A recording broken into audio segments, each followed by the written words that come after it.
জীবন নিয়ে আমাদের কত কত পরিকল্পনা, কিন্তু আমরা ভুলে যাই লাইফ ইজ সো আনপ্রেডিক্টেবল। আমরা কত কিছু পরিকল্পনা করে থাকি। আমরা পরিকল্পনা করে থাকি নেক্সট ইয়ার কী করব, তার পরের বছর কী করব, অথবা কেউ কেউ তো সারা জীবনেরই একটা প্ল্যানিং করে থাকি। কিন্তু আমরা কেউই কিন্তু জানি না ঠিক কয়েক মুহূর্ত পরে আমাদের সাথে কি ঘটতে যাচ্ছে বা কি হচ্ছে। আমরা ভুলে যাই যে উপরে একজন বসে আছে যিনি আমাদের থেকেও উত্তম পরিকল্পনাকারী। মহান আল্লাহ তাআলা আমাদের জন্য যে পরিকল্পনা করে রেখেছেন সেটা আমাদের চিন্তা ভাবনার ঊর্ধ্বে এবং আমাদের চিন্তা ভাবনার চেয়েও অনেক অনেক গুণ বেশি আমাদের জন্য কল্যাণময়। দেরিতে হলেও কিন্তু সেটা আমরা বুঝতে পারি। হ্যালো এভরিওয়ান, আসসালামু আলাইকুম। কেমন আছেন সবাই? কয়েকদিন ধরেই আমার হাজব্যান্ডের শরীরটা খারাপ। একদিন তো প্রেশার ফল করে এতটাই অসুস্থ হয়ে যায় যে তার ফলে ওনার প্রেশারটা আমরা চেক করে দেখি প্রেশার অনেক ফল করে, ইভেন ডায়াবেটিসও হালকা হালকা ধরা দেয়। তো যখন নিজে থেকে একটু সাবধানতাভাবে চিন্তা করে ভাবলো যে আগে একটু নিজে কমিয়ে নিই, তারপর ডাক্তার দেখাবো। কিন্তু তার কয়েকদিন পরে আবার হঠাৎ করে রাতের 1টার দিকে অনেক বেশি অসুস্থ হয়ে যায়। তো আমার দেবরের ওয়াইফকে নিয়ে আসি। ও হচ্ছে রাতের বেলা চেক করে দেখে প্রেশার তো আলহামদুলিল্লাহ ঠিক ছিল, কিন্তু ডায়াবেটিস প্রায় 11:30 হয়েছিল, যা ভাত খাওয়ারও 2 ঘন্টা পরে। তো সেই বিজি ডের ছোটোখাটো একটা ব্লগ আপনাদের সাথে শেয়ার করব, আশা করি আপনাদের ভালো লাগবে। তো পরের দিন সকালে আর দেরি না করে একদম সকাল সকাল বের হয়ে যাই ডায়াবেটিস হসপিটালে ডায়াবেটিসটা টেস্ট করানোর জন্য, খালি পেটে আর ভরা পেটে। এটাই আমি চিন্তা করছিলাম যে আমরা হয়তো চিন্তা করিনি যে সকালবেলা রাতের বেলা এত অসুস্থ হয়ে যাবে, সকালবেলা আমাদেরকে ডাক্তারখানায় যেতে হবে। আল্লাহ তাআলা খুব ভালো জানে, যেটা আমাদের জন্য করে আল্লাহ তাআলা অবশ্যই আমাদের মঙ্গলের জন্যই করে। কিন্তু অনেক বেশি ভয় পেয়ে গিয়েছিলাম, যেহেতু খালি পেটেই প্রায় ভাত খেয়েছিল 10টার দিকে, 1টার দিকে মাপার পরও 11:30 হয়ে গিয়েছিল। তো আমরা আর দেরি না করে পরের দিনে চলে গেলাম, কারণ এভাবে চলতে থাকলে তো শরীরটা অনেক বেশি দুর্বল হয়ে যাবে। তো হসপিটালে গিয়ে প্রথমে হচ্ছে খালি পেটে পরীক্ষা ছিল, আবার 2 ঘন্টা পরে নাস্তা খাওয়ার, তারপরে আবার পরীক্ষা ছিল। এরকম করে অনেকগুলো টেস্ট করলাম।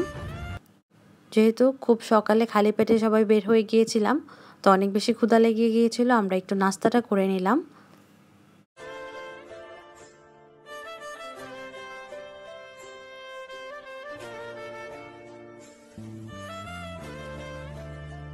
বাইরে নাস্তা খেলে এই পার্টটা আমার সবচেয়ে ফেভারিট, চা দিয়ে পরোটা, কী যে মজা লাগে আমার।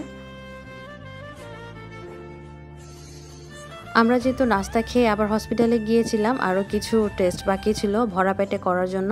তো এই জন্য বাচ্চাদের জন্য নাস্তা কিনে আনিনি, ওদেরকে ফোন দিয়েছিলাম, ওরা নাস্তা করে নিয়েছে। তো আসার সময় ওদের জন্য সিঙ্গারা সমোসা নিয়ে এসেছিলাম, আর ওরা হচ্ছে বলে দিয়েছিল আইসক্রিম খাবে, তো আসার সময় ওদের জন্য আইসক্রিমও নিয়ে এসেছিলাম। যেহেতু অনেক লেট করে বাইরে থেকে এসেছি আর আমি কোনো রান্নার প্রিপারেশন নিয়েও যাইনি, ঝটপট করে হচ্ছে চিকেন ভিজিয়ে নিলাম আর হচ্ছে ডিম সিদ্ধ করলাম। এখন হচ্ছে আমার হাজব্যান্ড আর আমি রাতের বেলা রুটি খাই, শুধু হচ্ছে দুপুরে দেখা যায় ভাতটা খাওয়া পরে, তো একটু কম করেই রান্না করার চেষ্টা করি। বাচ্চারা চিকেন পছন্দ করে বেশি, এই জন্য চিকেনটা ওদের জন্য রান্না করব সবগুলোই, আর হচ্ছে ডিম অল্প করে রান্না করব। আজকে রান্নার মেনু ডিসাইড করেছি হচ্ছে চিকেন ভুনা, ডিম ভুনা, মিষ্টি কুমড়ার ভর্তা আর হচ্ছে বেগুনের ভর্তা। আজকের দিনটা হচ্ছে 29শে সেপ্টেম্বর, যেদিন হচ্ছে ভিডিওটা শ্যুট করেছি। আজকে ছিল হচ্ছে আমার অ্যানিভার্সারি, কিন্তু আজকের দিনটা আমাদের অন্যরকম প্ল্যানিং ছিল, অন্যরকমভাবে সেলিব্রেট করার কথা ছিল।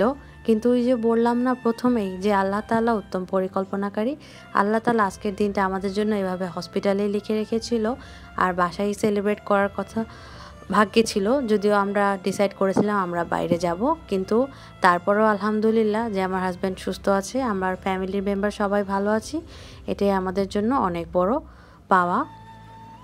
তো সবাই আমার হাজব্যান্ডের জন্য দোয়া করবেন যাতে তাড়াতাড়ি করে ডায়াবেটিসটা অনেক বেশি হাই থেকে একটু নর্মাল করে ফেলতে পারে।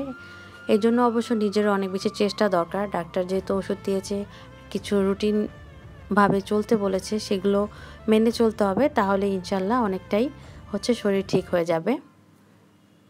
তো আমি এখন এখানে রান্না বসিয়ে দিয়েছি, এক চুলায় ডিম ভুনা বসিয়েছি আর এক চুলায় হচ্ছে চিকেন ভুনাটা বসিয়েছি।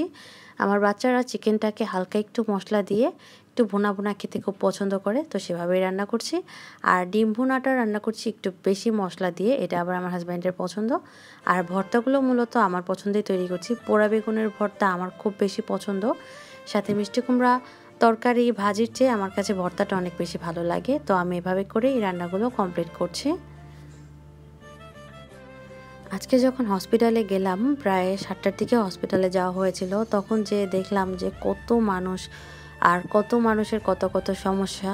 তারপরে মনে হয় যে আলহামদুলিল্লাহ, আল্লাহ অনেক বেশি ভালো রেখেছে আমার। তো কথা বলতে বলতে কিন্তু আমার চিকেনটা কষানো হয়ে গেছে, আর হচ্ছে ডিম ভুনার যে ভুনাটা ছিল সেটাও মোটামুটি কমপ্লিট হয়ে গেছে।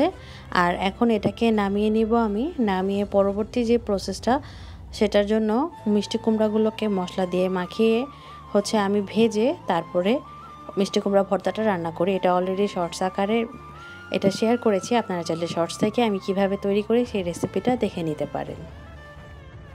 তো আমার হাজব্যান্ড আমাকে বলছিল, তুমি একটু নিচে যাবো, আমার শরীরটা খারাপ লাগছে, যে একটা পার্সেল আসছে নিয়ে আসো। তো আমি যেয়ে দেখি আমার জন্য একটা ছোট ট্রাইপড। আমার এই ছোট একটা ট্রাইপডের অনেক বেশি প্রয়োজন ছিল ভিডিও বানানোর জন্য, যেহেতু ছোটটা আমার ভেঙে গেছে। তো এই ছোটটা আমার অনেক বেশি পছন্দ হয়েছে। বেচারা শরীর খারাপ, তারপরও আমার জিনিসটা অর্ডার দিতে কিন্তু ভুলেনি। এটাই হয়তো সম্পর্ক, আলহামদুলিল্লাহ। এটা দেখতে ছোট হলে কি হবে, এটা মোটামুটি অনেক বড় হয়। ইভেন এটার মধ্যে লাইটও আছে। আর এটা বাজেট ফ্রেন্ডলি একটা ট্রাইপড, যেটা দারাজ থেকে আমার হাজব্যান্ড অর্ডার করেছে। আর যেটার অনেক সুন্দর সুন্দর কিছু ফ্যাসিলিটিস ছিল আমি দেখলাম। আমার কাছে পার্সোনালি অনেক বেশি ভালো লেগেছে, বাজেটের মধ্যে ভালো লেগেছে। যদিও এটা আসলে নর্মালি কিনতে গেলে এর থেকে একটু বেশি দামে কিনতে হবে, যেহেতু দারাজ থেকে নেওয়া। তো এটা ভালোই কম অফারে পাওয়া গেছে। এটা দেওয়া আছে যেটার সাহায্যে লাইটটা হচ্ছে চার্জ দেওয়া যায়। তো শেষমেশ এটাই বলবো, আল্লাহ তাআলা যা করে সবার ভালোর জন্যই করে। সবাই আল্লাহর কাছে সবার জন্য দোয়া করবেন, ভালো থাকবেন। আজকের মতো এখানেই বিদায় নিচ্ছি, নেক্সট ভিডিওতে দেখা হবে। আল্লাহ হাফেজ।